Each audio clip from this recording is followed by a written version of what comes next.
All right. Welcome, ladies and gentlemen, to a rather unconventional Dion's Daily Dose. I will say this. You don't look much like Shawn. No. A little. I mean, the glasses. He's prettier than me. It's okay. I don't know if I'd go that far. I mean, he's smarter than me. No.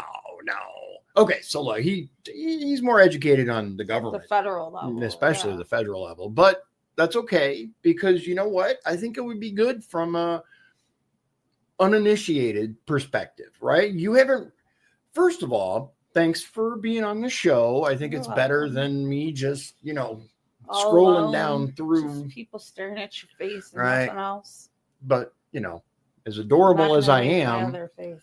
What? I'm not going to do that. Sorry. As adorable as I am, sometimes it's good to have another perspective. That's true. So, first of all, let's start with, how much do you know about DOGE? Oh, for those of you, by the way, who didn't see the social media messages that I posted, Shawn unfortunately had an emergency right before the show was able to go live that required his attention. So you swooped me in my lovely wife graciously agreed to be on the show to provide a little bit of a different perspective. So, how much do you know? First of all, how much do you know about DOGE? Here's what I know about DOGE. Okay. People are freaking out as if this man and this department can just swoop in and make all these changes. Right. Can just do whatever they want and go against the ones who control the pocketbook of our country, which is Congress. Right. It's an internal audit. Okay, so you understand that it's just an audit. But maybe I can explain it in a way that will help. Okay.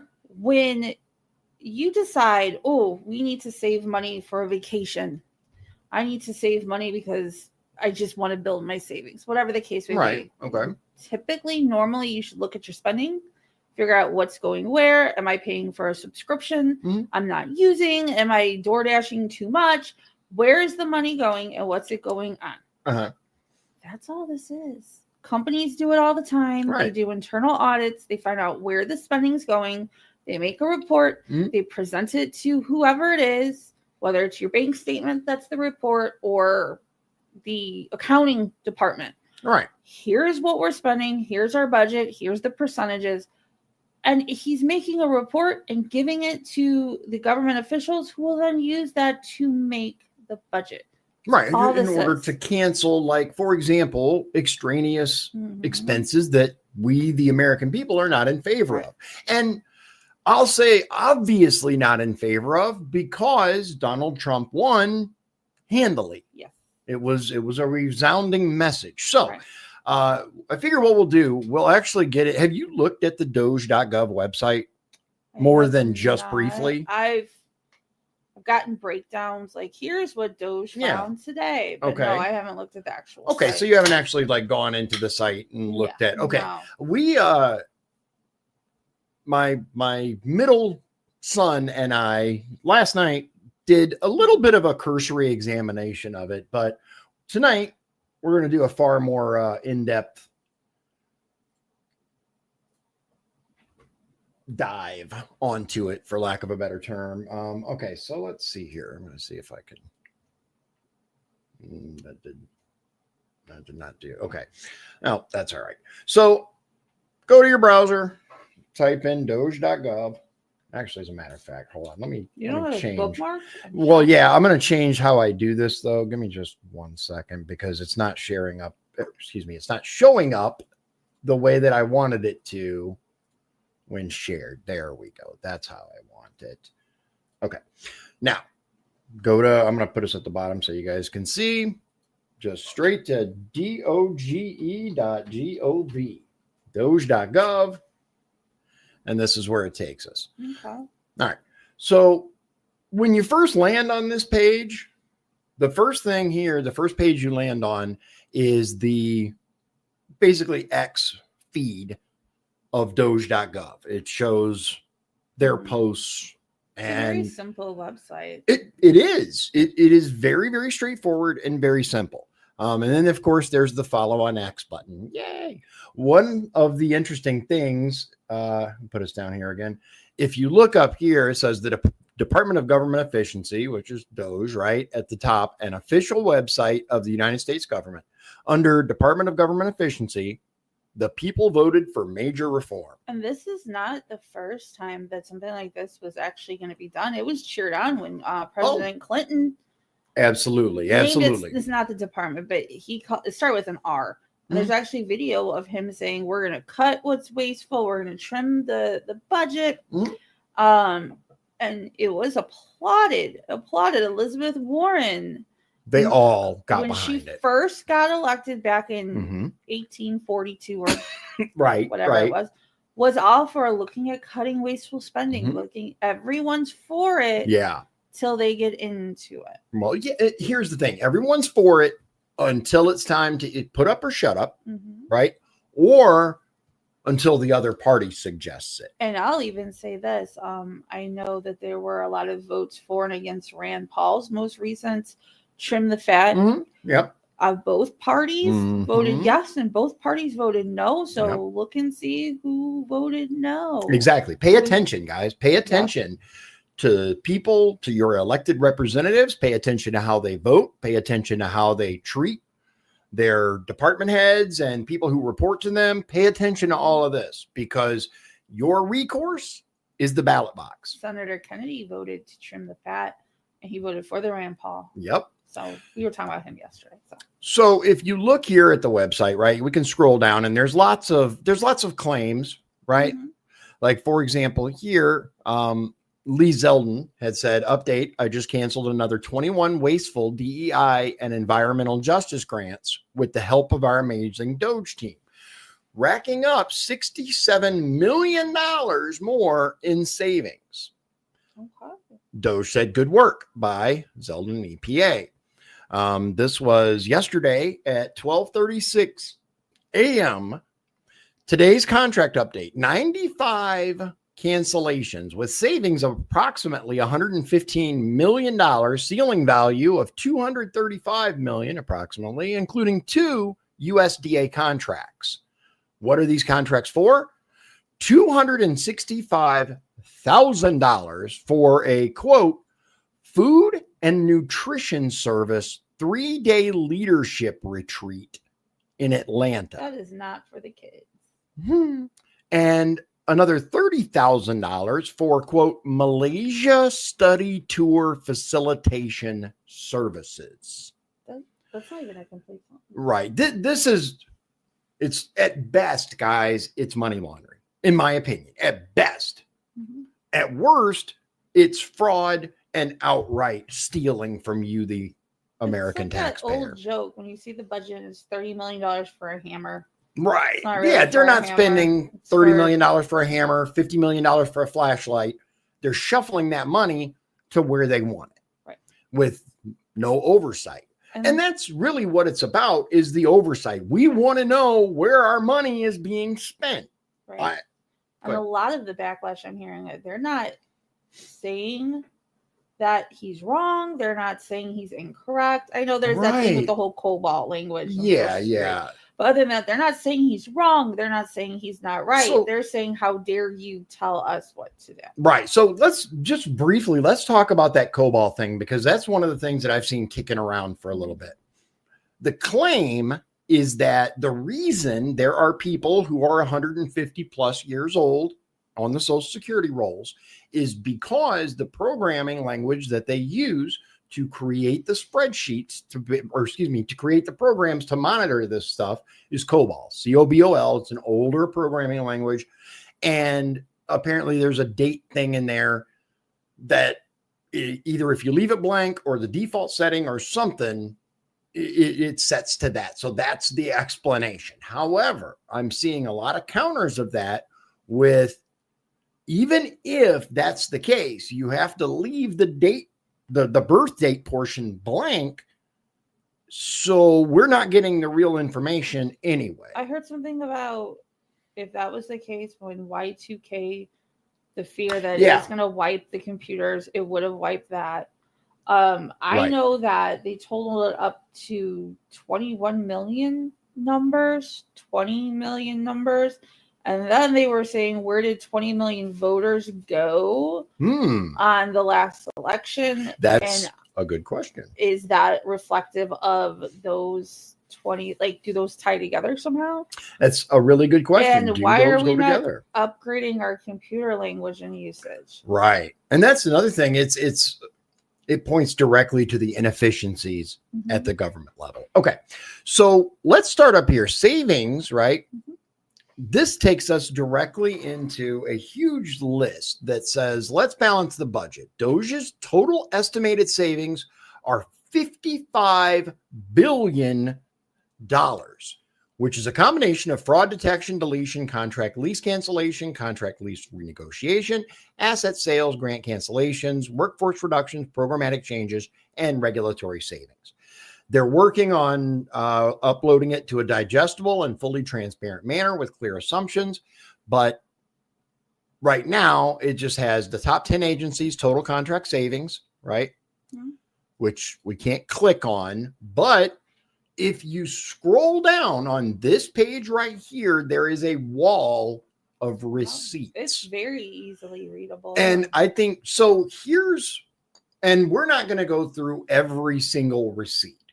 But I do want to show you guys how easy this is to read. So you look here and I'm not a computer person. Right. At all. Not at all. I'm the computer guru of the house, and there's plenty of stuff I don't know. If she has an issue, goes, come fix this.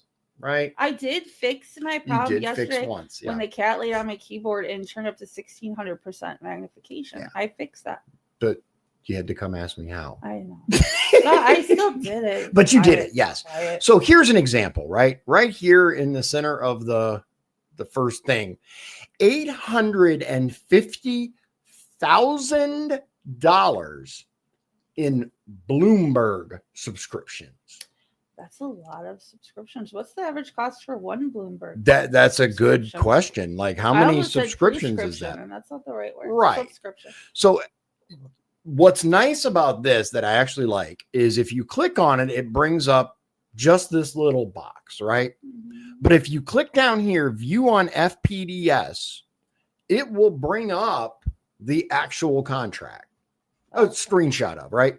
You can see everything in here, including the date it was signed, the period of performance start date, completion date, estimated completion date, solicitation date, and how much it is, base and all option value, contracting agency, etc. So we are paying, guys. Now, I don't know, like, if you guys know this, but Bloomberg has a very, very slight bias, right? Just a little. Now, you could counter and say that this is for newspaper subscriptions for the employees in the offices and all of that. Which, let me ask you this. Do you think that all the employees of the Consumer Financial Protection Bureau need a subscription to news? I would say this. Okay. If they do need subscriptions to financial newspapers, then in order to do their job, they would need a complete picture of what's going on. Okay. So is it only one subscription? Is one organization or agency being the chosen one and everyone else being phased out? Well, here's the issue, right? And I'm not advocating for this. Or against right. it. We're just talking. Right. And I would also ask how many staff are in office, right, versus virtual remote working, right? Because here's the problem, right? And this is just contracts. Look, if you clicked on the see more or see all button, right? Renew West Print subscription, $21,000. Annual subscription to Politico, $255,000. Bloomberg Terminals, $178K. Bloomberg government subscription, $850,000. Politico Pro, $635,000. Washington Post, $127,000. Wall Street Journal, $216,000. This is giving me like 1980s downtown Chicago. In the office, you have all the newspapers for everyone to read and for visitors to read. Is it necessary? Is there a way that maybe if an employee needs a subscription to Wall Street and Bloomberg, that they could maybe it is expensing, but get a discount. Like, are we working with discounts here? You know what? That's a great point. Why do we have to spend subscription money to basically get everybody in the office a subscription to Bloomberg, for example, Politico, Bloomberg, hell, even Fox News? Doesn't matter. Why are we paying for this when a much better solution is to leverage the buying power of the federal government to negotiate a massive I would say that there are probably jobs in certain departments that do require access to financial newspapers. Sure, yeah. But not Politico. I mean, in my opinion, right? Politico, there could be Wall Street Journal position or maybe. two. Right. Maybe, and I don't know the grand scale, and I'm not advocating for doing this, and I'm not saying cancel it. I'm just saying I don't feel like a lot of these departments explain to us, okay, yeah, DOGE found 180 subscriptions. Here's why. It really is this mentality of, as expressed by Elizabeth Warren, you don't need to know what we spend the money on. Which is crazy, isn't it? Explain it. We, the American people, should absolutely know where they're spending our tax dollars. It's our money, not theirs. When I submit my expense report at the end of the month, my expenses are pretty static. They stay the same. But I have to explain, here's an entry for X amount of dollars, and it is for A, B, and C. And I have to explain why my company is paying me money. Can we do a heads up like, okay, DOGE found this. Right. This is what it's for. Yeah. And there could be a very valid reason for this. Right. That we would understand. Right. I could see, like, for example, one person in office has a subscription so that they're able to access, like you said, financial data, reporting, whatever, especially at the consumer, like Credit Protection Bureau or whatever. Okay, I could kind of see that. But every single person in the office does not need a subscription. No. And this is why we need these departments, after they've been audited, they should be submitting, I would even say, a report. Right. We found this. Let's justify this. Yeah. Let's talk about this. But it really is this vibe of, you went through my phone and caught me cheating. I'm not explaining anything. Right? It really is like that. Yeah. How dare you not trust me? Right. Explain. I had to explain on my expense report why I'm expensing Grammarly. It's because I don't spell very well. And Grammarly helps me. And my boss went, okay. Right. Explained. Okay. Expense, there you go. Explanation. We're all fairly reasonable. I mean, you're going to have those people that are like, don't give them anything, one lump of coal. Yeah. But if I'm hearing, for example, the press secretary, well, that would make sense if he or she had subscriptions to everything. Right. That would make sense. Let's get some explanations. Don't act like how dare we ask questions. Let's talk. Let's have a conversation. Okay. So looking at this, right, one of the things that I am noticing, and whoever Timothy J. Lundagan LLC, or I should say whatever that is, to support the implementation of the USDA's Diversity, Equity, Inclusion, and Accessibility Project Management and Data Analytics. Because DEI isn't enough anymore. It has to be DEIA for accessibility, because you're not diverse enough unless you're also accessible. According to this, the total contract was for $2,035,756, and we're going to save $920,000 by canceling the rest of the contract, because it was supposed to run until 8/1 of 2025. So we're going to cancel it, and we're going to save $920,000 of your money. I don't hate that. Get rid of it. I'll say this. I support any plan, though, that gets more people interested in farming and continuing our farming, even if they do need help and I'm thinking taking it from a social services disability viewpoint. Okay. If there's an individual who wants to be a farmer but they're in a wheelchair, well, let's see what we can do to help still make that possible. Okay. But are they? There's no explanation on what this means and what it's for and what it's going to do. Okay. They're just making these contracts I without any reasoning.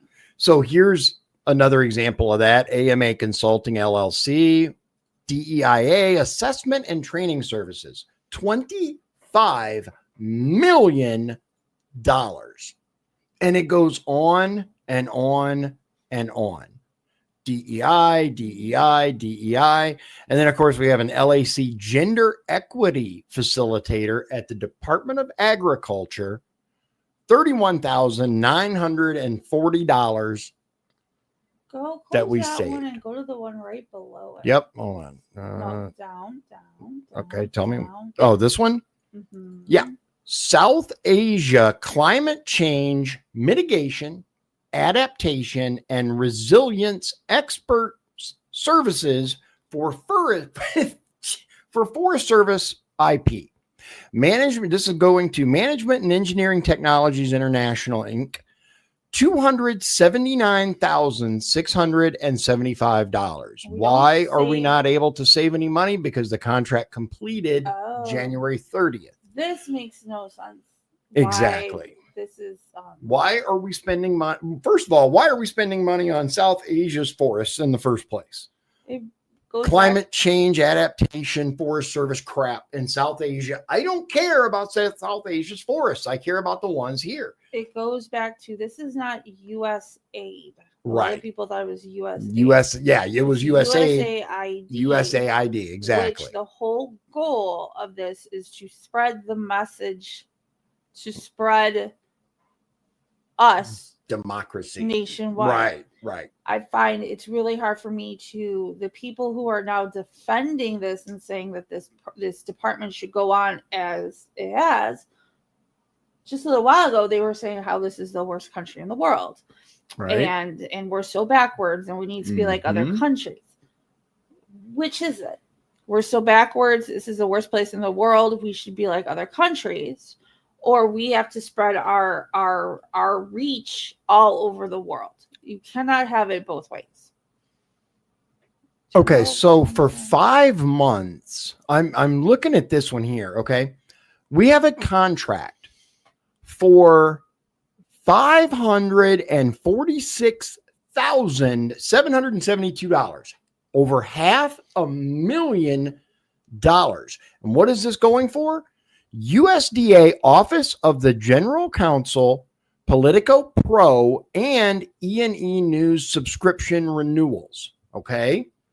Politico Pro and E&E News subscription renewals. Period of performance: 9/24 of 2024 to 9/23 of 2025. So 1 year of a subscription to Politico and E&E, whatever the heck that is, over $500,000. $546,000 for a subscription to anything that is is ridiculous.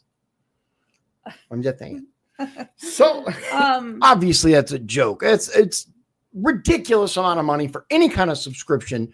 $500,000 for a year of anything. I think it's important that for everything they find, those departments need to come up with a reason.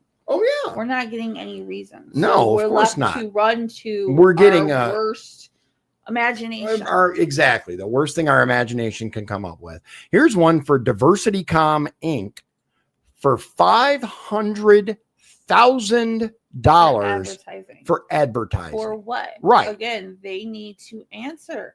What are we advertising for? Is it a worthy thing? Department of Agriculture, and there's a not worthy thing. There's a $500,000 one and a $100,000. So they got $600,000 of your money to advertise for something. Here's another to procure E&E. That chocolate milk does not come from brown cows. Right. This is why doesn't matter. These departments need to go before Congress and answer for each of these things. Again, it's very much like, I'm not going to tell you anything because you went through my phone. You don't need to know. Right. Yeah. How dare you? Explain. You don't trust us? Explain. No, I don't trust you at all. And there are, look, regional gender and Gabon program manager services for Forest Service IP. I believe they're talking about a primate. Yeah, well, I thought that was like maybe it is the Gabon, like as in the I'm not ape, really sure what that but is. right, I am not sure either. But either way, $37,000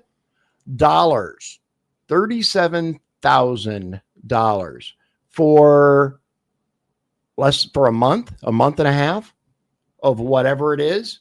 I don't know. Dude, I wouldn't mind making $37,000 for a month's worth of work. True. Here's something: Evoke Research and Consulting, Service Strategy Planning and Business Capabilities. Red Maple, whatever the hell that is. If you're talking about the tree, right? Again, 34.9, so 35 million freaking dollars for strategy planning. Again, this is something that each of these departments needs to be brought forward and but they're not going to. So we can, I know we can. I agree with you, but they're not going to do anything. So, their Handshake Software Suite, HRES, National Hiring. Apparently, that's $5 million. Leadership Development Program for Nebraska, Minnesota, and Iowa. What is it for the states so they can become better states? What? Right. Who knows? That's the thing. A leadership development program. Leadership development program. In other words, here, we'll train you guys how to be leaders. What? Environmental compliance services for the implementation of pilot projects developed under the Partnership for Climate Smart Commodities. Wow, that's a lot to say, give me $8 million so I can fill out some forms, because that's what it is. It's nuts, man. So there are tons of receipts. One of the things that I was worried about when this whole DOGE thing started was when you went to savings, there was a big pop-up that said receipts incoming online by Valentine's Day. And then I didn't see them. Right? But I didn't see them. But now this is something I want you to see, because this is buck wild. Okay. How many do you know? Like, I think I've told you, how many people do you think work for the executive branch of the federal government? I mean, are we lumping in and including all janitorial, all the agencies and everything that falls under the umbrella of the executive branch of government? But are they even talking about the like the people who work in the parking garage? Are they being lumped in, or is it they are? Just assume they are. Oh, then how many people you would think that like 100,000 people? Yeah, unless you break it down into section by section. Okay. Well, a lot, right? But like maybe 500,000, maybe even 600,000 people the federal government is quite large these days. Oh, no. That's a 2.2. 2.25 million people in the executive branch. And they break it down in a really cool way. If you guys haven't seen this yet, U.S. government, executive branch, they have not gotten to the other branches yet, which fine, because let's face it, that their authority lies in the executive branch. When they start getting elsewhere, now we have questions about constitutionality. Well, didn't you find out that every year a person in Congress gets like $900,000 to redecorate their office every single year or something like that? No, it's like $1 million of budget for office decoration. You get over $1 million for staff. You get like a bunch of money. I don't remember exactly how much it was, but when I ran for Congress, I looked into it. It was a lot of money, like a lot of money that they get for quote office supplies. For a really great sleeper sofa, and then that's where they stay. Right? Yeah, exactly. So 2.25 million people working in the executive branch of our federal government. The average employee has worked here 10 years. Yeah, I was going to say, I was looking at the 5 to 9 bar, and that's higher than 35. You would think that, well, I mean, it does make sense if you're doing it every 4 years. Yeah, you would think that some stuff gets cleared out every 4 years. The average employee makes $93,828 That's per a lot year. of money. Yeah. Now, the majority makes 60 to 70K, 207,000, 200,000, 70 to 80, and it goes up from there all the way. Also, if you think DC, $93,000 in DC is not rolling. But you know what? Who's still high. Yeah. The average employee is 47 years old. Now, this is, and by the way, total wages for just the executive branch of our government is $211.3 billion. Well, think of all the people that work in the White House. $250 billion in it. But that's nuts. How many people? Like, there's no reason for 2.25 million people to work for just the damn executive branch. Look at this. Cabinet level agencies, 34. Large independent agencies, 43. Medium independent agencies, 63. Small independent agencies, 119. Just cabinet level, 2,078,428 people, 11,417 subordinate offices with total wages of $190 billion. How much more do you think that'll increase if we do get a 51st state or we do get Greenland? Right, exactly. Every year, the federal government expands. Every year, it gets bigger. Every year, they tell us it's okay. We need to take a little bit more of your money, but you're okay because, that's how it works. And remember, according to the left, you don't deserve to know where your money goes. So if you look here, Department of Defense,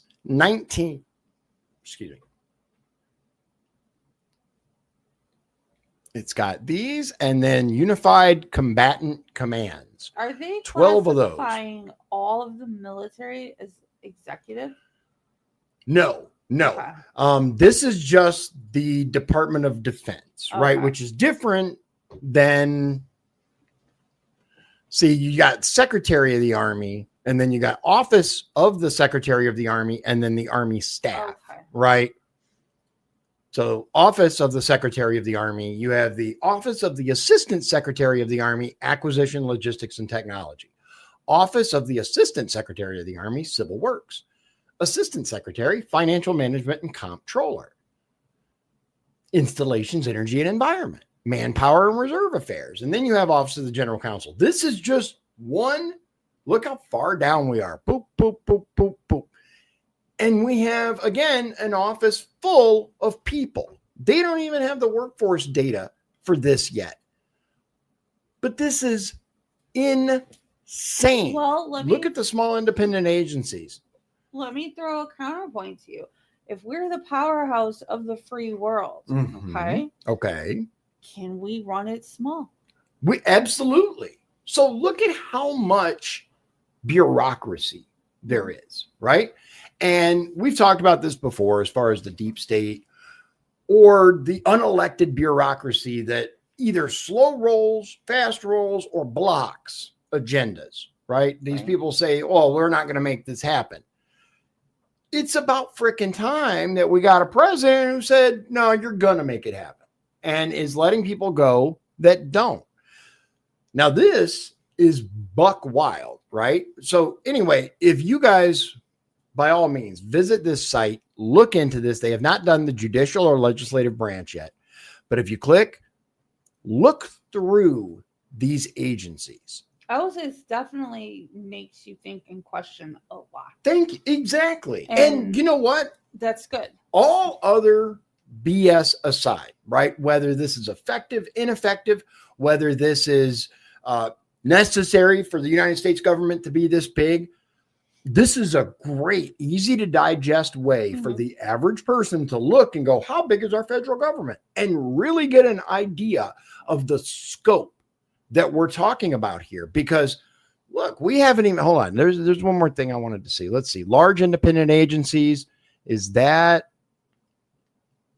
Yeah, so here's Social Security Administration, 42 offices under it. Look, Office of Analytics Review and Oversight, Office of Budget Finance and Management, Office of Chief Actuary, Chief Information Officer, Civil Rights and Equal Opportunity, Communications, Hearings Operations, Human Resources, Transformation, Retirement Disability Policy, Office of Operations, Legislation and Congressional Affairs, General Counsel, Inspector General. What I find funny is, at least in Indiana, Mhm. if you go to the Social Security offices, they don't have anyone there in person. Right. Everything is done, you have to Online. call in or done virtually. Mhm. When COVID happened, everyone that was in office went virtual and has not returned. Well, not everyone hasn't returned. Right. It's too presumptuous.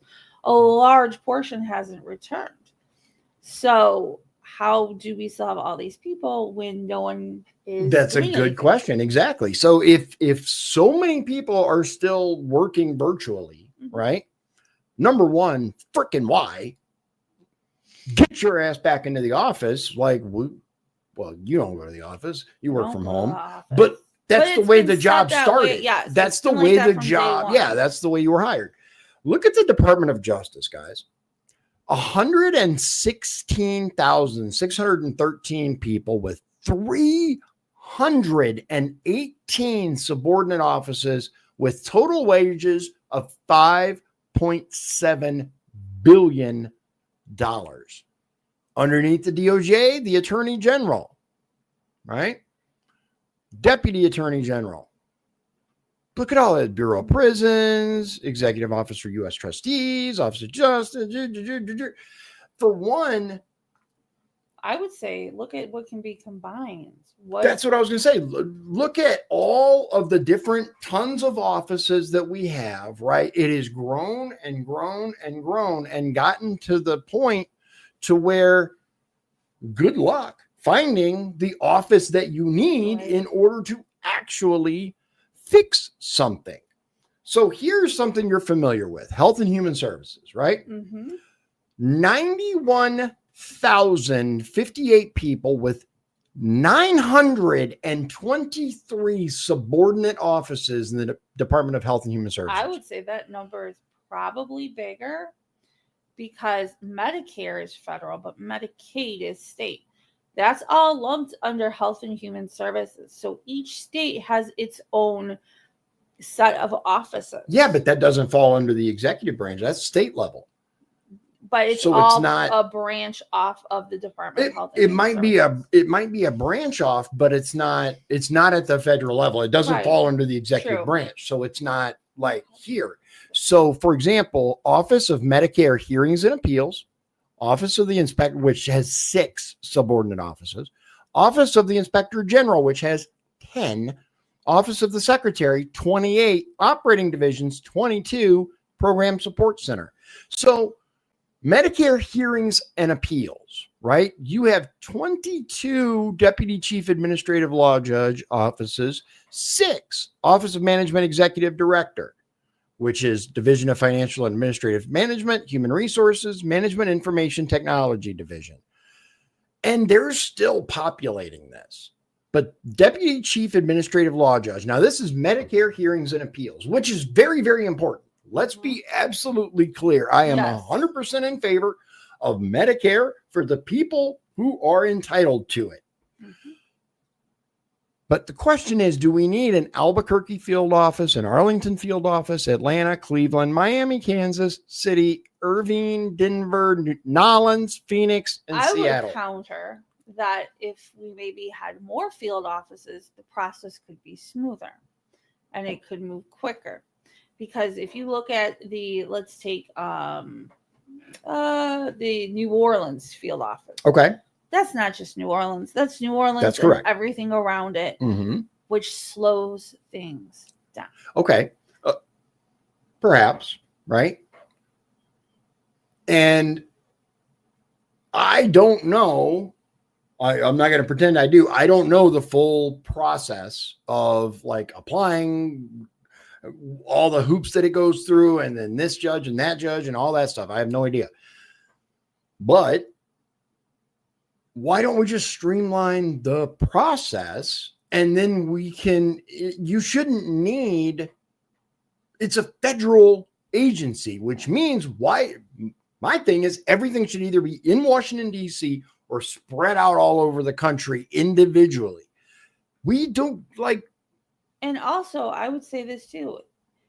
If you meet the requirements for the state Medicare, and let's also take Social Security, which is actually, even though that's part of the federal government, it's controlled completely different in each state. There's no cohesiveness. Okay. You're talking about Medicare or Medicaid? About Social Security, the Social Security disability. That's not a state level thing. That's a federal thing. It's a federal thing, but the application process and wait times for Indiana are different. Oh, I see. Iowa. Okay. No, that's a fair point. Okay. So, but I would argue that that's more to do with all of these bullshit satellite offices instead of unifying stuff. It's actually and expanding. It's not satellite offices. Each state handles the entire thing. Here's what I'm saying. Okay. If every state would just get on the ball and say, okay, the requirements for Social Security are A, B, C, and D. You've met A, B, C, and D. Right. That means you're entitled to it. Here you go. Right. Instead of, quite often you hear people say, I applied for Social Security, and it's like they made me wait so long to see if they could break me. Yeah, that is something. I get the benefits. Right. That is something that I've heard. Actually, you bring up a really good point. That's something that I've heard from more than one person. Right. Is when you apply for whether it's Social Security, whether it's disability, whether it's whatever, they will starve you to death. They will starve you and make you wait months and months, sometimes years and years and years, usually years.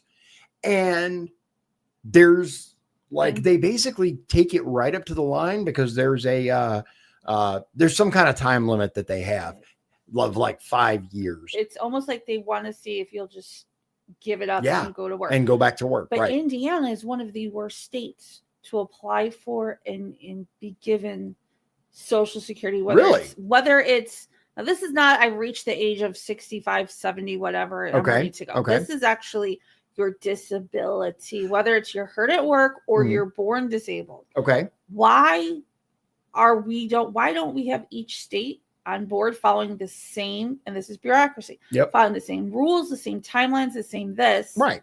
And it's not size of state because California is quicker than Indiana and California is bigger. So I will say this. Okay. One of the issues that I hear from especially those who are not exactly supportive of Social Security disability programs is, well, the more people we can deny, the less fraud and waste the system experiences from the people who apply but are not actually disabled. Right.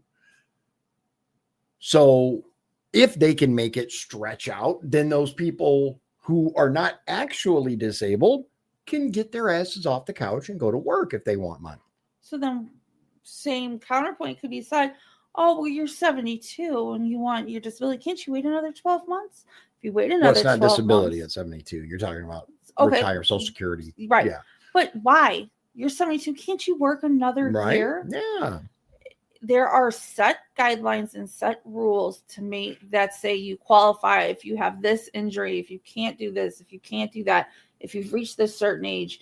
If every state would just stick to that, I think that could smooth up at the federal level. So are you actually saying that there are different requirements for approval for Social Security disability depending on the state that you live in? I would say it's easier to get, I've heard it called SSI is what you get when you haven't paid enough into the system. Yeah, because there's two different types of Social Security disability. There's SSI, which is commonly referred to as the crazy check. Right. That's what they used to call Supplemental Security Income is what SSI stands for. Right, which is you did not pay enough into the system to get your disability, so we're going to give you an extremely low level of money per month. I want to say it's around $800 to live. Yeah. SSDI is what you think Uncle John fell off the roof. He can't work anymore. He gets a disability check. Okay. I've seen people that I work with that are obviously disabled have to go to recertify and prove that they're still disabled. Right. They don't speak. They can't walk. They're in a wheelchair. whatever. Right. Why are we going through this? And that's just more bureaucracy.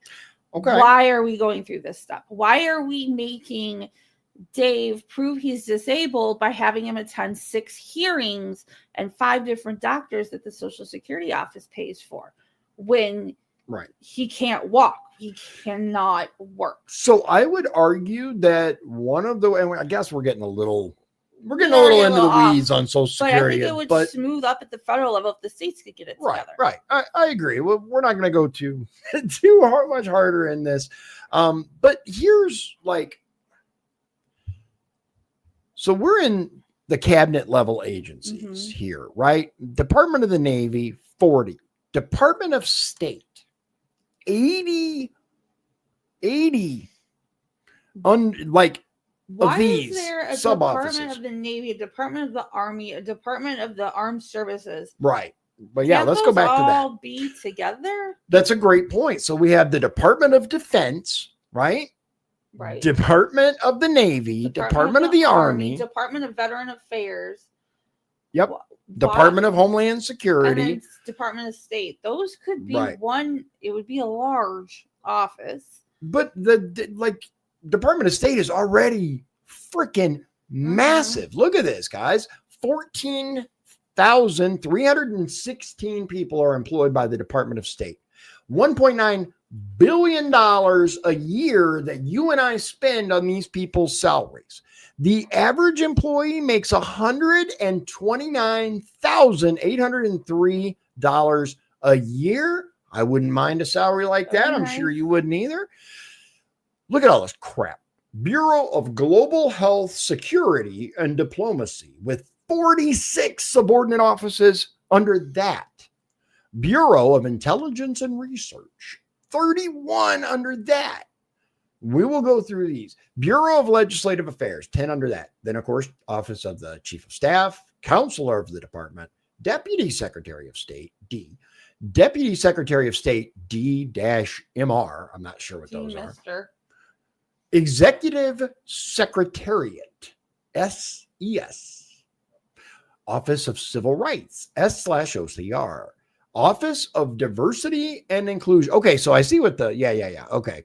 So I don't know what the MR is up here, but ES, Executive Secretariat. So I'm guessing State Department /ES, Executive Secretariat.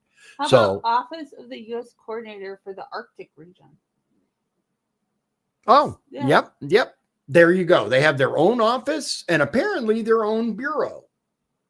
Office of the U.S. Global AIDS Coordinator and Global Health Diplomacy, PEPFAR. But this is what happens when you have USAID branching off, and we have to keep making all these offices because USAID is funding all these initiatives, and someone has to staff the initiative because we put $2 million into it. Right. Look at U.S. Security Coordinator for Israel and the Palestinian Authority. Well, someone dropped the ball on that. No workforce data yet, but that's do we really need that as a sub office to Department of State itself? I think we have to decide, are we going to be in everybody's business globally? Because if we are, if we're going to be in everybody's business about every single thing globally, including the Arctic, we're going to be huge. But if we would just say, you know what, we have to focus on us for a while. Right. We could par it down. Oh, yeah, absolutely. If we're everywhere you want us to be and where you don't globally, this is just going to keep growing and growing and growing until there is no more money left. And I've heard someone say we are on the course for that. Oh, yeah, where absolutely there will be no more money. Yeah, we are so far in debt as a country. It's so almost impossible to understand when you look at how in debt we are. Yet they found 10% of our budget was in Medicaid going overseas to people who don't even qualify. Exactly. And that's I heard 10% of our budget. If we had just had that, 10% of our budget we wouldn't be in debt. So your question, right, regarding the size of the executive branch, we were talking about how many people, and you're like, well, that ain't, that's the White House and all of this. If you look down here at the bottom, by the way, it says here, workforce data excludes military, so it doesn't include the military, the U.S. Postal Service, not included, the White House, and all the staff there. That's a lot of staff in the White House. Intelligence agencies and others. So that's excluding that. We're talking still 2.25 million people. How do you account 10% of the population? Employees? Right? Like, exactly. We had one congresswoman who had missed 6 months of session because she was in a nursing home, right? Against her because she had dementia. Right. It was nothing against her. She didn't really know where she was. Right. But how do you keep track of 2 billion employees? Million with an M. Sorry, 2 million employees. Well, what's at that point?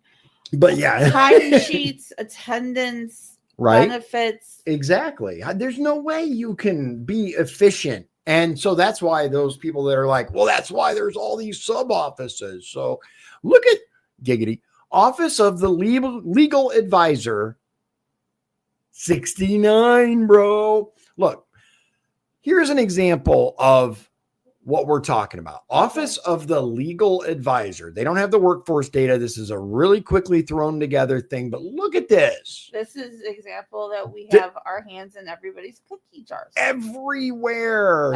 Afghanistan, Pakistan, South and Central Asian Affairs, Office of African and Near Eastern Affairs, Office of Buildings and Acquisitions, Consular Affairs, Employment Law, blah, blah, blah. You guys can see it. And if you can't, I highly recommend DOGE.gov. Look at workforce, guys. U.S. government, executive branch, cabinet level, Department of State, Office of the Legal Advisor, and we have an office for every region and more. Like, in my opinion, tons of these could be put together. Now, I have heard people say that PEPFAR has done some really good things. I have no idea, but apparently that's who's responsible for the AIDS vaccines and stuff. It's the Global AIDS Coordinator and Global Health Diplomacy. So let's find out, what is PEPFAR? U.S. President's Emergency Plan for AIDS Relief. It's a global initiative to fight the HIV/AIDS epidemic. PEPFAR is the largest commitment by any country to combat a single disease. Globally? Yep. What does PEPFAR do? Provides HIV testing and treatment, supports orphans and vulnerable children. Well, how can you be mad at that? Prevents HIV infections in men and boys, strengthens healthcare systems, and supports health work. Okay. How does it prevent HIV infections in men? Legitimate question, guys. How the frick does one place stop AIDS?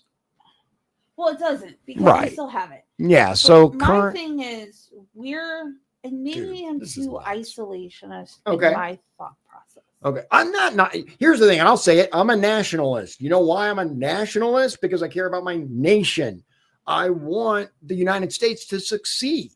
When we still have children going from foster home to foster home, I'm not even talking about the foster care system. Right. It's a completely week-long conversation. Oh, yeah. In garbage bags. They have their belongings in garbage bags. Right. But yet we have money to go globally to handle HIV and take care of orphans in other countries, which here's the thing. We should be taking care of our own orphans. There should be no children going to a new home in a garbage bag. And that's it exactly. So we are spending trillions of dollars overseas, right? While we have veterans on the street, we have homeless, we have people starving to death in the richest country in the world. Why? Because we're sending our money to other freaking countries who do not even like us in many cases. Our mental health resources we have none here. Sad. We just had, this was hearing about it today. The second instance of murder-suicide that we had in the region in a week. Right here. Yeah, region news. But we have money to give to everyone, and we tell our people, sorry about your luck. Yeah, exactly. We don't have it. Yeah, we don't have it for you. That's and that is exactly why President Trump won the election at the margin that he did, is because we, the people, are looking at the money that our country is spending on bullshit, absolute garbage across the world. And we have people right here who can't afford to pay rent. They can't afford to buy groceries. They can't afford. Or Maui, East Palestine, Ohio. Precisely. Los Angeles. Yep. And Florida and Western North Carolina. They were still in tens. Yeah. They're saying $750 is enough. Yeah, but we have hundreds of billion. We're not going to help you find a place to live that's weather suitable. Yep. And then we're going to send out billions elsewhere. I struggle, and so do so many people. And that's another reason why Trump won. Yep. Because he said, I'm going to take care of this. Yeah, he said, this is bullshit. Let's stop it.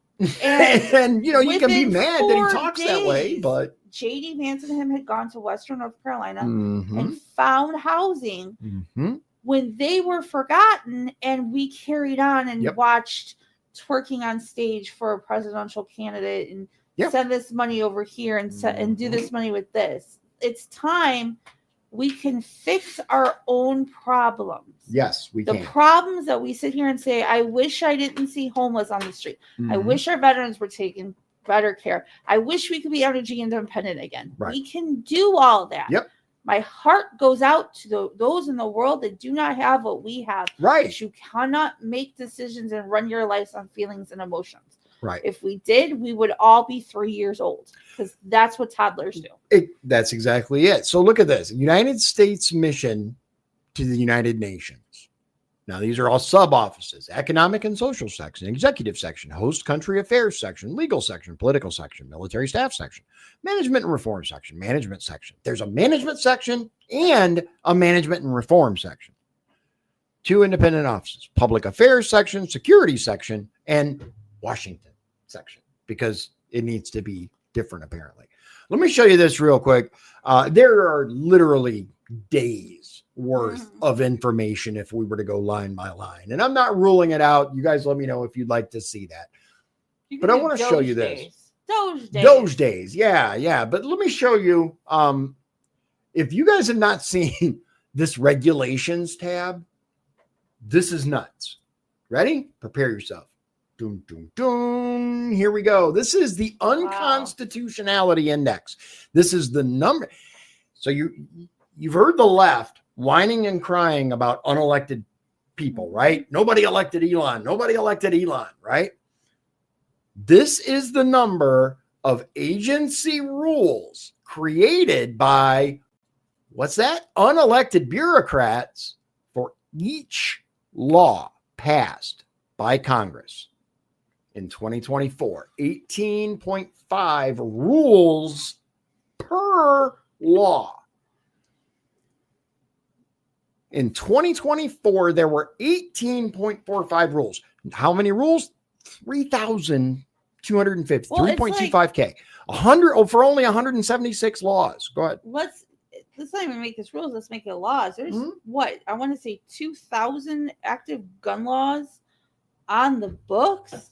Right. And there go. Let's add more. Oh, of course, because more laws. What, when you hit 2084, that's going to make a difference.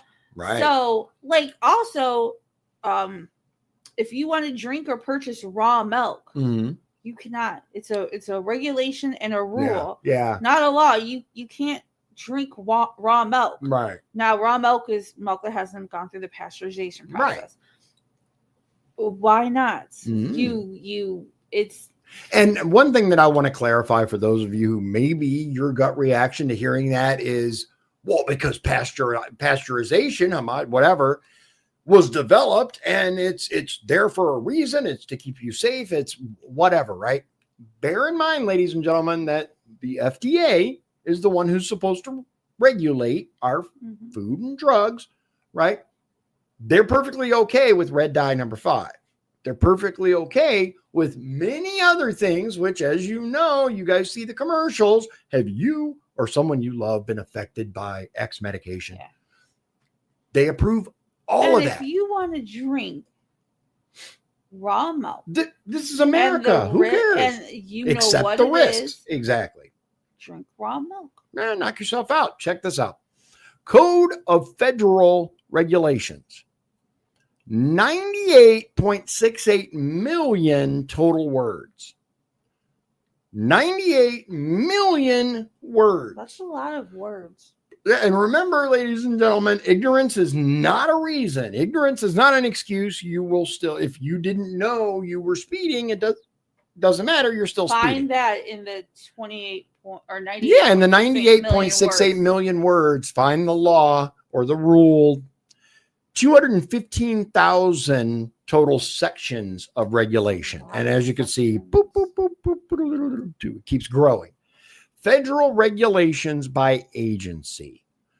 Department of the Treasury, 14.52 million words, 16,000 sections of regulation. The EPA, 12 million words. Like one of the regulations of the EPA is you cannot, in many places, collect your own rainwater. Yeah. On your property. On your property. You cannot collect the water that fell from the sky onto your property. You can't collect it to reuse it to water your plants. Nope. You can't do it. It's a regulation. Right. Why is that? I don't know. Control. That's why. 7 million words for Department of Health and Human Services. 18,000 sections of regulation. As someone who works in an affiliated field, I completely am surprised there's not more. Really? 7 million words worth of regulations? That's insane. That's nuts. That is probably the low ball. Wow. Department of the Interior, 6 million words. Commerce, 2.67 million. Now, Department of Commerce is supposed to regulate all trade between nations. Only 2.6 million words for that, but Treasury, 14 million. Health and Human Services, 7 million. EPA, 12 million words. Guys, nuts. Absolutely nuts. Department of Justice, DOJ, 1.88 million words. But the Department of Education, which according to them, they are responsible for the future generation's educations, only has 1.25 1.25 million words with 3,000 you would think sections that they of regulation. Would have a lot more. You'd think so. Office of Personnel Management, 1 million words. Social Security Administration only has 887.69 thousand words. Yeah. 2,000 sections of regulation. So the Social Security Administration is more streamlined than any of these other agencies up here. Wow. That is kind of crazy. Commodity Futures Trading Commission, 813,000 words. The FDIC, how many damn words do you need to secure someone's deposit in a bank? Apparently, 750,000. Small Business Administration, 480,000. FTC, Federal Trade Commission, 416,000. Federal Housing Finance Agency, aka what is it, Fannie Mae, or what was the other one? Freddie Mac. Freddie Mac. Yeah. I don't think Freddie Mac's from anymore. They may not be, but that's where those fell under. 347,000 words with 793. We're not in the thousands anymore. Sections worth of regulation. 793 sections. Railroad Retirement Board, 280,000. I'm surprised anything of railroads on there because they're their own thing. Apparently not. NASA, 272,000 with 1.15K sections of regulation. The people that go to space would have more regulations. I mean, apparently not. Apparently not. Space. The Pension Benefit Guarantee Corporation. Are they the ones that are in that mine down deep in the ground with the papers? I am not sure. Probably. I know that in order for a government employee to retire, you guys may have seen this on the news. In order for a government employee to retire, they have to send the paperwork to this freaking mine. Literal mine where it used to be. And the office workers there via pen and paper. Right. They can only do 10,000 employees a year. A year because of the bottleneck there. I wonder if that mine is near Cheese Mountain. Oh, it might be. If you guys haven't heard of Cheese Mountain, Look personally, I recommend Fat Electrician. Cheese Mountain to learn about Cheese ice Mountain. Cream in World War II. So the United States Postal Service, ice cream ships during World War II was phenomenal video by him. 214,000 words. They need to get their act together. I think maybe they need a little bit more words or something. But they need more oversight. That's what they need. The Equal Employment Opportunity Commission, 265,000 words with 512 sections. Farm Credit Administration. Farm Credit Administration, 260,000 words with 739 sections of regulation. National Archives and Records Administration, 203,000 words. Federal Election Commission. More words. 199,000 words. Office of Government Ethics. I'm just picking stuff out, guys. By all means, go take a look at this. It is jaw-dropping. The level of bureaucracy that has been baked into the system. Federal Retirement Thrift Investment Board. There's a name for you. Legal Services Corporation, United States Agency for Global Media. National Transportation Safety Board, Selective Service System. Now, for those of you who may not be familiar, the Selective Service System is who you have to register with if you are a male and you turn 18. And you turn 18 years old. You have to register with the Selective Service. If you don't, it's a crime. If you don't, it is a crime. And regardless of disability, it doesn't matter. Yep. You have to register. You could be blind and nonverbal and unable to walk. I mean, I'm taking this to the extreme. Yeah, but these are people you still have to register with this. And these are people that you've worked with.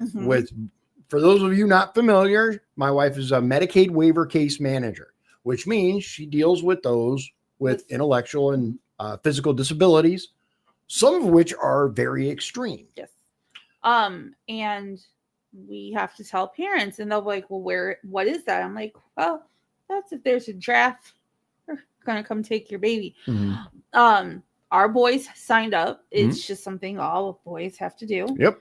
And now the odds of you getting picked, especially if you have a disability, probably aren't gonna happen. Right. We're not gonna do what Ukraine did and draft individuals with Down syndrome to go and fight. Yeah. Well, they claim that was Russian propaganda. Just saying, I don't know for sure. That's a very weird it's a weird angle. Yeah, that's a strange Russian propaganda. Down syndrome people. I don't know, but that's the claim. Just so we get it out there for those of you maybe that maybe say, oh no, that was. I put it out there. I don't know if it's true or not. I have no clue. And everyone kind of gets stored up in case there's a draft. Right. In case there's a draft, they'll go into the Selective Service System. If they decide to reinstitute the draft, they'll go into the Selective Service System. But just so you guys know, it is a contractor that the government hires. Yes, to do this. This is not actually run anymore by the U.S. government. It is contracted out. It's just a database. It's just a database, yes. Because they're just storing the numbers, and then once an individual hits a certain age, they drop off. I think it's 25. I think it's 18 to 25. They drop off. That's just my guess. I don't know. You can set up an Excel spreadsheet to literally do that. Yeah. So it'd be interesting to see exactly how much money we spend on the Selective Service System. Let's see here.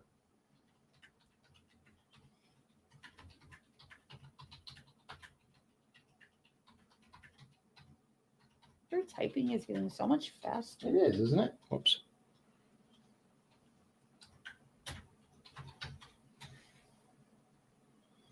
$31 million. I'm pretty sure we can come up with a computer program that would do that for a couple $100,000. Right. $31 million we pay for a company other than the government to keep track. By the way, guys, yes, these people already have all your information. So those of you who are concerned about Elon Musk potentially learning something about you that you haven't already shared online. Or did you have PayPal? Right. If you ever had PayPal, you already knows everything. Office of Navajo and Hopi Indian Relocation. I wasn't aware that we were still relocating people. It is, isn't it? It's just not Office of Native American Affairs. Yeah, Native American Affairs. I can understand that. Why is the Office of Navajo and Hopi Indian Relocation its own thing, for one? And why is there 49,000 words with 239 sections of regulation just on Navajo and Hopi versus? Yeah, that's weird. Pennsylvania Avenue Development Corporation. That is. Presidio like the Trust. White House and things like that. The White House is on Pennsylvania Avenue, but like, I don't know. Committee for Purchase from People Who Are Blind or Severely Disabled. Give me some money. No, I don't. What is that? What? I don't. I have no idea. Well, let's not forget about the African Development Foundation. Federal Mine Safety and Health Review Commission, Office of the United States Trade Representative, Advisory Council. I don't think it's a bad idea to have a department that makes sure those who work in our mines are safe and healthy. Right. But these are all things that should be under another office. Right. But anyway, these are it's just showing the bloat, the regulations. It goes and goes and goes. Now, Federal Permitting Improvement Steering Council, a whole 121 words with 2 sections of regulation. Like with the wheel or guiding the federal permitting improvements? Right. I think it's to guide the federal permitting improvement thing. Oklahoma City National Memorial Trust. The Appalachian Regional Commission only has 77 words in one section of regulation. And one section, yeah. East-West Foreign Trade Board. That is one of our poorest and most in need regions of our nation, and they get 77. I'm not saying these words and regulations are a good thing, but they get 77 words in one regulation. Meanwhile, that area is ravaged with mental illness and drugs and disability and poverty. You're absolutely right. They get 77 words in one section. Now, if you go to spend up here, this will show you the agencies and their budget for fiscal year of 2019 and 2024. So let's take Department of Health and Human Services, for example. In 2019, this is $1,213.8 billion with a B. So what it actually is $1.2 trillion was HHS budget in 2019. It has now ballooned to $1.7 trillion or $1,720 billion. That's insane. That's nuts. Almost $2 trillion. And the frustrating part, guys, isn't that the money's being spent. Yeah, it's seriously like, what the hell, right? With all this money. My problem, though, is with all this money we are spending, what are we getting for it? Nothing. And I would argue that budget needs to be larger. And I know you disagree. But that's the thing. Here's the problem isn't the budget. I'm going to be like flat out. The problem isn't the amount, right? It's just like with education. The problem isn't the amount. It's how's it being used. And here's a perfect example. Let's move on to Social Security Administration itself, which is the second biggest one. And that is $1.1 trillion in 2019 with $1.5 trillion in 2024. Again, a $400 billion increase. It's because we live in so many other countries. Right. We have an inverted pyramid. Mm-hmm. Never before have we had, usually you would have your working population would be larger than those who retire. Mm-hmm. So it could support that. So it's flipped. I'm going to jump in just real quick. I know what you're saying. Again, that's been the excuse they have given us for decades on why Social Security is running out of money, right? That's the claim. Social Security is running out of money. Well, why? Because of the inverted pyramid and all these people are growing up and aging out of working and they're collecting checks, etc. As we've seen, it is not the fact that the inverted pyramid is there. It is the fact that these people are stealing our friggin' money. They've been borrowing from the Social Security fund as if it's the petty cash fund. Look at the next one, Department of the Treasury. It went from $689.5 billion in 2019 to $1.3 trillion in 2024. It doubled.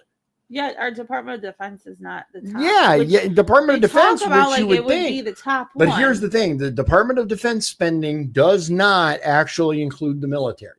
The military have their own budgets, which are not shared. Okay, but that's why the Pentagon keeps failing its multi-trillion-dollar audits by multiple trillions of dollars. I cannot personally freaking wait for DOGE to get in there.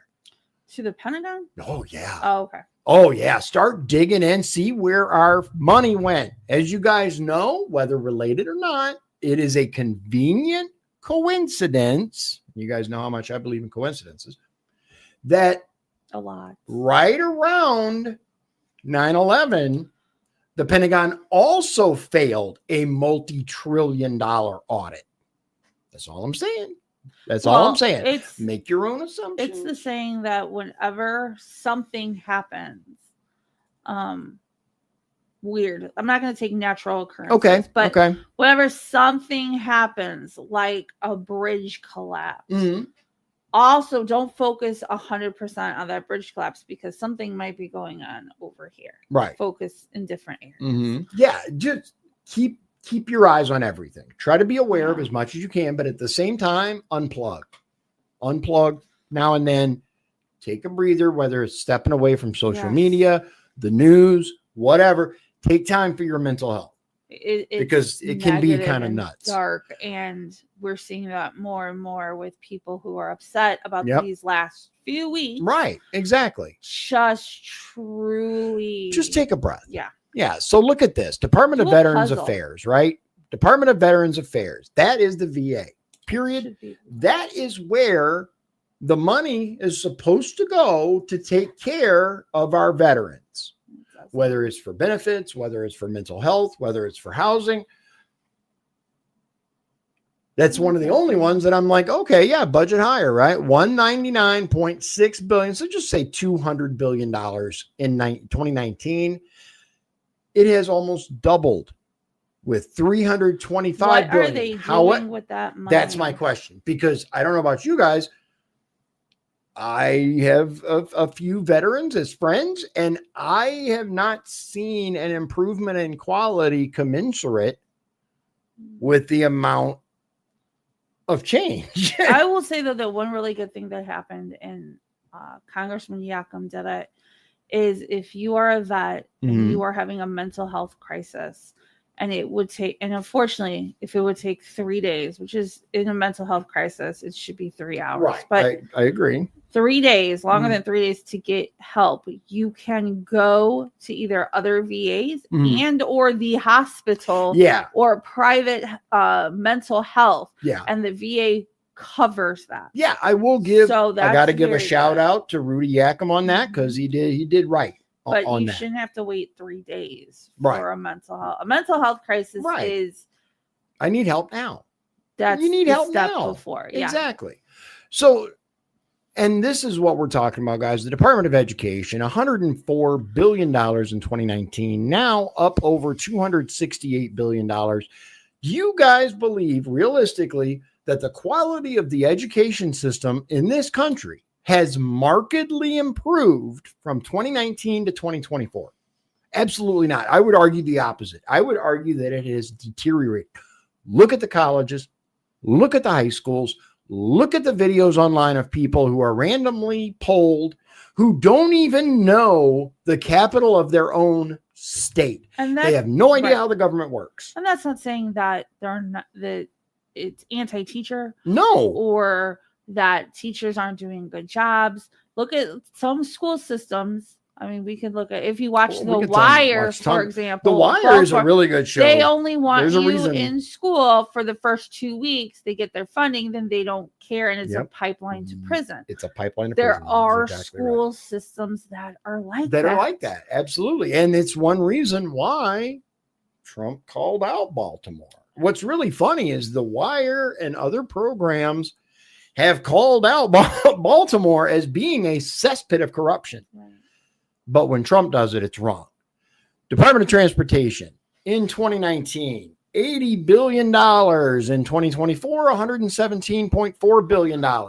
Guys, are your federal highways significantly better in 2024 than they were in 2019? Hell no. No. The interstates suck around I'm on here. it a lot. I could tell you no. Exactly. Yeah, you travel interstate quite a bit. Quite a bit. Right. And we're not even, I know we're not even going to talk about the toll road stuff. All we want. Yeah. I'm not going to. We're not going there today. So this is just an example, though. I would like to see the Department of Transportation really start looking into alternative road materials. Exactly. Yeah. We've talked about this before. Okay.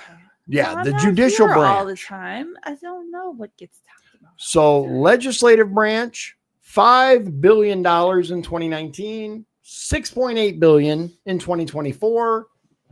Yeah. This is, and look at the executive office of the president. That's really low. Yeah. Comparatively, yeah. It's like $5. Now, what's really funny, General Services Administration. It's negative. Why is it negative? Why do you think it's negative? Because they're cutting us a break. Because DOGE is revoking the contract. There we go. Okay. That's why. All right. Undistributed. We were gonna get a discount or something. Undistributed offsetting receipts. In other words, they haven't actually applied the money yet, but looking at these receipts, canceling all this stuff has saved us a third in this year. A third of $1 trillion.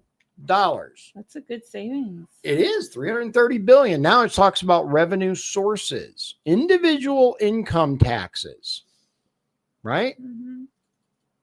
2024, $2.4 trillion income. Corporate income taxes, $530 billion. And when you do your taxes, you better explain what money went where and why you spent that. Yep. Miscellaneous revenue, $43 billion, but it was $85 in 2019. Interesting. Excise, $99 billion in 2019, $101 billion in 2024. Federal deficit. Ouch. Mm-hmm. Fiscal year 2019, $984.4 billion. 2024, like it says down here, plus 85.9% change in 5 years. 85% change. And then the sources are down here. Department of the Treasury, September 2019 monthly statement. Department of the Treasury, September 2024 monthly statement. And there is so much to go through. Back to what I said, when we as people or families want to build up a savings or figure out how we can save more money, because we all have to do it grocery costs. Where can I cut? What can I cut? Yeah. This is all this is, and just a much larger scale. Yeah. It's not Elon's coming in and he's going to cut this and there's not going to be any more Department of Education because Elon said. Right. Elon is... He's got the authority to investigate this stuff. He's a guy with a clipboard. Right. Right. He can't cut. Here's the thing. He has certain authorities vested in him by the president, who does have the authority to give people the authority. And he has certain things that he can do. Right. But right now, what they're doing is going through this stuff, looking at it, and canceling the contracts that they can. And then the complaint. I'm not against that. He has 19 and 20-year-olds and they don't know anything. Okay. How often do we ask 18-year-olds to put their lives on the line for our country?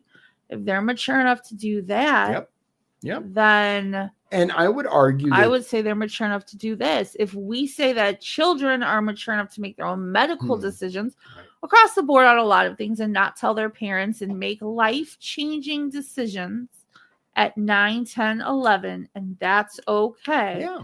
How is it a 19, 20, or 21-year-old not mature enough to do this? Here's the thing. My particular argument on the whole 18, 19, 20, whatever year olds, right? They're not regular average. These are people with a very, very focused skill set. Right. And when you have that's like, okay, so I have a friend who is doing some work for me, and his skill set is perfectly suited to that work.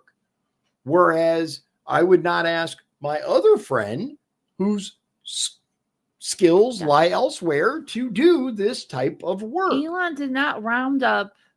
Yeah, he didn't go to a bunch of kids Caltech off the street, right, and just say, "Okay, check these numbers." Yeah. The one kid, and I call him a kid because he's my kid's age.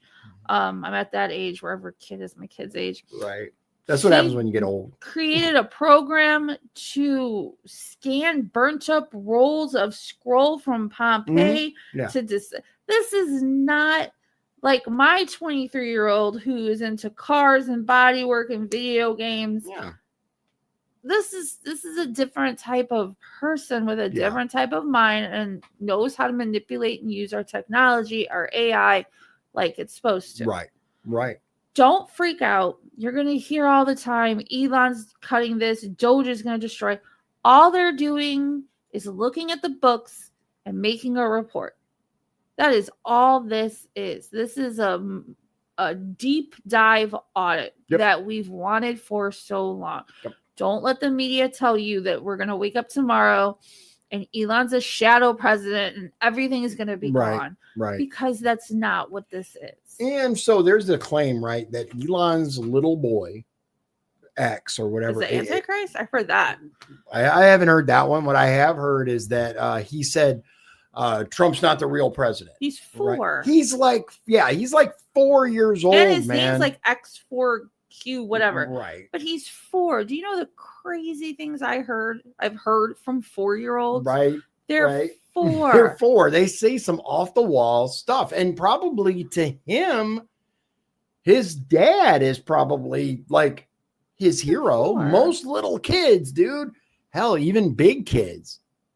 As long as their dad isn't a gigantic POS, their dad's usually their hero. I don't know if I believe that Elon isn't mad that he isn't president, because he probably is. It could be. I don't even know. Also, Elon is autistic. Oh, for sure. The awkwardness, the Mhm. weird ways he holds his hand Mhm. or stands when he talks. Yep. That doesn't open him up to ridicule. It doesn't mean that he's some evil genius. Right. But you have a 4-year-old. When Orion was 4, he wanted to be a tiger. Right. When Donovan was 4, he said he was an old man farmer. Right. They're 4. Mm-hmm. Right. They're 4 years old. 4. It says some wild stuff. And the little 4-year-old people are like saying really mean things. They're saying some hateful, ridiculous things about this little bitty kid, man. Come on. Because everyone is afraid. Do better. That we're going to wake up tomorrow in a different world because 5 people made a decision. Right. That's not possible. Even if the president signs an executive order that you don't like, we have other branches that can change it, override it. Yep. Calm down. Here's the thing.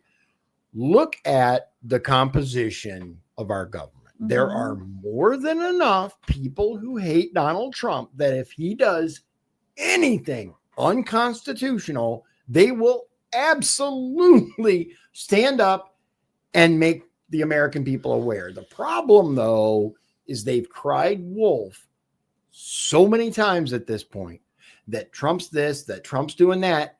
People are going to have a hard time believing him. His newly created position for pardon czar.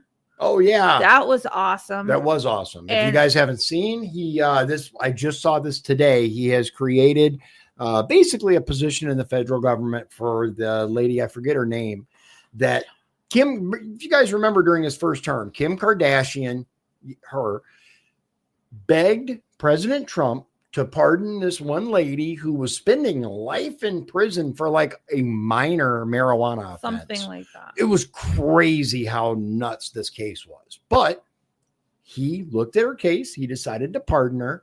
And he has actually made her the pardon czar. The pardon I like czar. czar. It's a fun which word. I dig it. I dig it. And part of her position as pardon czar is almost social service in a way. It really is. Where if you've been in prison for 20 years, when you come out. Hell, if you're in prison for like 5 years. If you're at home with the flu for a week. Right? Things are All different. kinds of stuff has changed. Yeah. Who better understands that than her?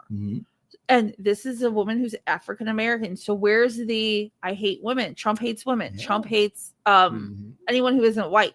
Right. That kind of negates that a little bit, don't you think? When Trump was also doing things that he won't talk about that got mentioned in an interview, like working with Nelson Mandela, right, and getting all these awards for working to help the African American community, but he hates them. Right.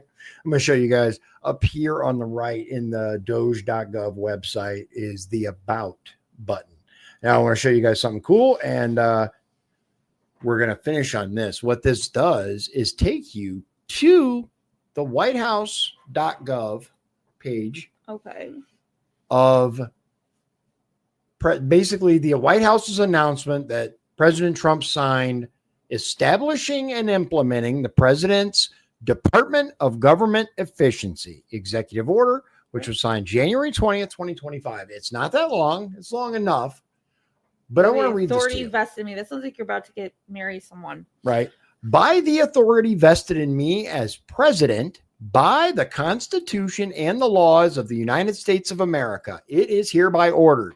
Section 1, purpose. This executive order establishes the Department of Government Efficiency to implement the president's DOGE agenda by modernizing federal technology and software to maximize governmental efficiency and productivity. Modernizing technology is good. It is good. Let's look at the what we were talking about COBOL as a language. Look at that no mine one wants shaft. to send an email on a broken computer or faulty software. Yeah, you guys, I'm sure you guys have gone somewhere, whether it's Jackson Hewitt, H&R Block, Best Buy, when their computer is acting up. Oh my God. No one wants to use dial-up anymore. Right. And that's a perfect example, right? Look at dial-up internet. Why would you use that when you have? People complain when the internet takes too long. It has to go to space. It's got to go to space, man. But if you don't want to use dial-up anymore, if you don't want to have to request something on paper or have a carbon paper between two documents, right? How could you be against modernizing federal technology? Right. So section 2, definitions as used in this order. A, agency has the meaning given to it in section 551 of Title 5 United States Code, except that such term does not include the executive office of the president or any components thereof.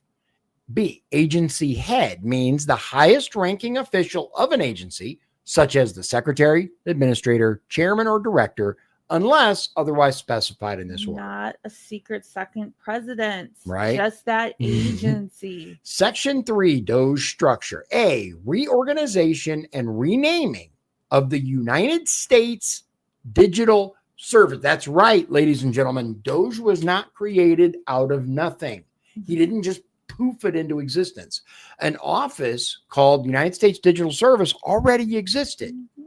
The United States Digital Service is hereby publicly renamed as the United States DOGE Service and shall be established in the executive office of the president.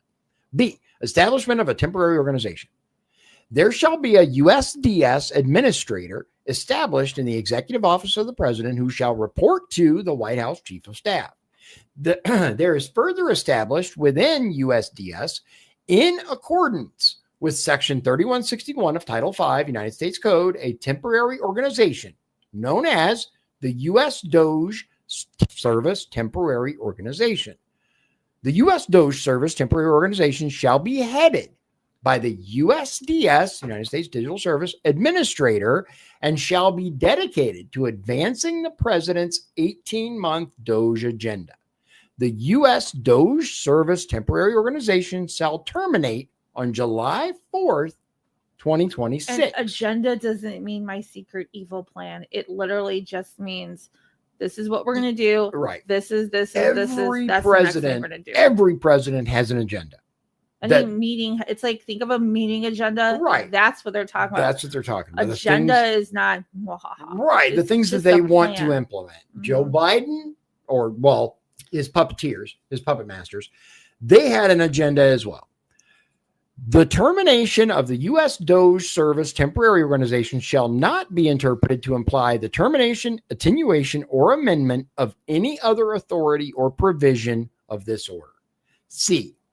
We're halfway. This is a long one. It's a longer one, yeah, but it's important, and this is why I urge everyone, especially when we're dealing with something like this, go to the source, read what it actually says, not what Politico tells you it says, not what MSDNC tells you it says, not what Fox News tells you it says. And it's hard sometimes. Our attention span is shorter. Absolutely. Chunk it out. Yep. Chunk it out. Read one of those little letters a day. And then come back to it. C, DOGE teams in consultation with USDS, each agency head shall establish within their respective agencies a DOGE team of at least 4 employees, which may include special government employees hired or assigned within 30 days of the date of this order.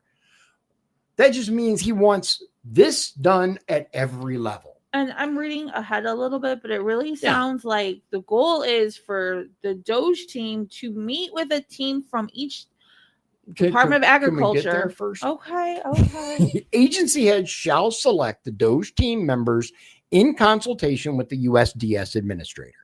That's the U.S. Digital Service Administrator, the person in charge. Each DOGE team will typically include 1 DOGE team lead, 1 engineer, 1 human resources specialist, and 1 attorney.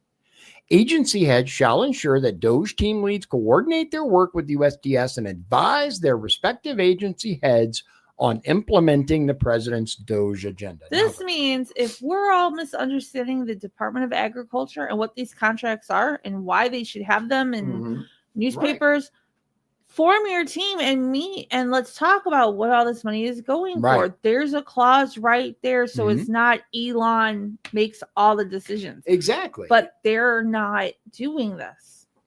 Section 4, modernizing federal technology and software to maximize efficiency and productivity. A, the USDS administrator shall commence a software modernization initiative to improve the quality and efficiency of government-wide software, network infrastructure, and information technology systems, IT. Among other things, the USDS administrator shall work with agency heads to promote interoperability between agency networks and systems, ensure data integrity, and facilitate responsible data collection and synchronization. In other words, bring this crap up to date. Stop using MS-DOS. Stop using, I still use old Yahoo ass for computer. my email, and that's fine. You can use Yahoo. Don't use dial-up internet when you have a T1 line or internet. gigabit. Don't internet. use a rotary phone. Who would use a rotary phone when you can use a smartphone? Right, exactly. So I would. I miss and more importantly, make it the same across all the agencies so they can transfer information freely between them. Communication. B, agency heads shall take all necessary steps in coordination with the USDS administrator and to the maximum extent consistent with law to ensure USDS has full and prompt access to all unclassified agency records, software systems, and IT systems. USDS shall adhere to rigorous data protection standards. So for all those that are, because I've seen them, people crying that, oh, DOGE is publishing classified information. No, they're not. They're not, because they actually needed these agencies to tell them what the stuff was. And they knew the purpose of asking, right? We're asking for how many people work for you. We're going to publish that on the website. Here you go, X number of people. Oh, well, you can't tell people how many people are employed. Listing names and dates of births and social security numbers. It's insane. This executive order displaces all prior executive orders and regulations insofar as they are subject to direct presidential amendment that might serve as a barrier to providing USDS access to agency records and systems as described above. In other words, if there's something that has been previously done, get rid of it. Very simple. Section 5, general provisions. Nothing in this order shall be construed to impair or otherwise affect one, the authority granted by law to an executive department or agency or the head thereof. In other words, the executive directors, head of agencies retain their power. No one's saying otherwise. 2, the functions of the director of the Office of Management and Budget relating to budgetary, administrative, or legislative proposals. In other words, nothing in this order shall be construed to impair or otherwise affect the functions of the director of OMB relating to budgetary, administrative, or legislative proposals. And B, this order shall be implemented consistent with that applicable law and subject to the availability of appropriations. C, this order is not intended to and does not create any right or benefit, substantive or procedural, enforceable at law or in equity by any party against the United States, its departments, agencies, or entities, its officers, employees, or agents, or any other person. Meaning Elon can't go buck wild, right? And close things and end things. Right. He is very limited on what he can do. He's and they made making the report. Yeah. It's very clear. They can, if given the authority, which they were, they can terminate contracts that they feel are unfair or a ripoff, like $500 million or $500,000 for freaking Politico subscriptions. Bruh. That's just one example, though. All right, ladies and gentlemen, listen, thank you very much for doing this. I appreciate it. She didn't want to. Initially, she was like, do it yourself. This is your thing. Go do your thing. I was working on my thing. I know she was working on her job, but she was kind enough to take a little bit. Working on my thing, not my thing. job. Sorry, working on her thing. Pardon me. She was working on her thing, and no, she was working on something. And so when unfortunately, Shawn had a personal emergency that he had to take care of, and these things happen. So I was like, well, I already scheduled it. Right. I don't really want to. I was working on, I'll tell you what my thing was. I was working on my thing because I want to be the LaPorte County Republican Party secretary. So I was working on that. We have our caucus to reelect party officers. So do the Democrats. So everyone. Yep. March 1st. Yeah. And if you are a precinct committee person, you will be hearing from me. You should have either gotten a letter in the mail and an email. I think you'd be a great. Well, you are a precinct person, so you'll be hearing. Yeah, and here's the thing, right? As a precinct committee person, I'll be voting for whoever else is. I'm kidding. For whoever else is running, I'm just kidding. Obviously, I'm going to vote for you. That day. Right. All right, ladies and gentlemen, I appreciate your time. As always, we'll see you guys again real soon. We got some good stuff coming up, but I hope that you have a wonderful evening. Saturday night. Go have fun. Right? Find some Go joy. have fun. Enjoy it. I'm actually I got roped into playing D&D with Donovan as soon as we're done. So it's going to be continuing the campaign, which we'll tell you guys about. Gnomes and Yep, orcs and ogres and I'm gonna eat that steak dragons. you cooked. I'm hungry. Yeah. All right, guys. God bless you. God bless Indiana, and God bless the United States of America. See you again real soon. Good night. If you'd like to support the show, please visit our Patreon at patreon.com/Dion's Daily Dose. This has been Dion's Daily Dose, hosted by Dion Bergeron. Executive producers, Shawn Holgram and Michael Beebe. Copyright 2024. Dion's Daily Dose, all rights reserved.